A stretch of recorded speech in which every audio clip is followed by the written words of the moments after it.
Bilang bahagi ng hangarin paunlarin ang sektor ng edukasyon, pinamunuan ni Senador Joel Villanueva ang pagdinig ukol sa implementasyon ng Philippine Quality Framework sa loob ng 5 taon.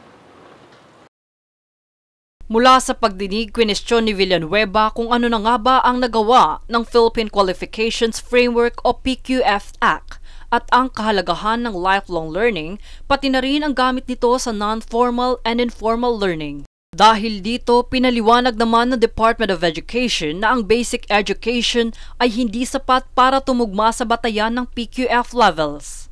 Samantalang napag-alaman na 9 beses lamang nagpulong ang sektor sa loob ng 5 taon.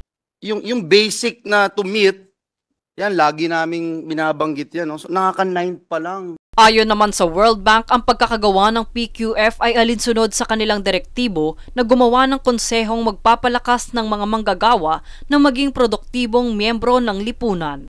Nanawagan naman ang Second Congressional Commission on Education o EDCOM-2 na magkaroon ng pantay na oportunidad para sa lahat ng gustong makapag-aral. What the EDCOM is looking into in terms of PQF and lifelong learning is to ensure that there's accessibility, that it is responsive to the needs of the learners, that there are quality programs, and that it is also sustainable. Base naman sa Philippine Statistic Authority, higit 7% ng populasyon o 3 milyon sa halos 39 na Pilipino ay out-of-school youth. Ukol rito, sinuportahan ng Department of Labor and Employment ang paggawa ng Lifelong Learning Development Framework na maprotektahan ang mga magagawa upang agarang mabigyan ng oportunidad makapagtrabaho.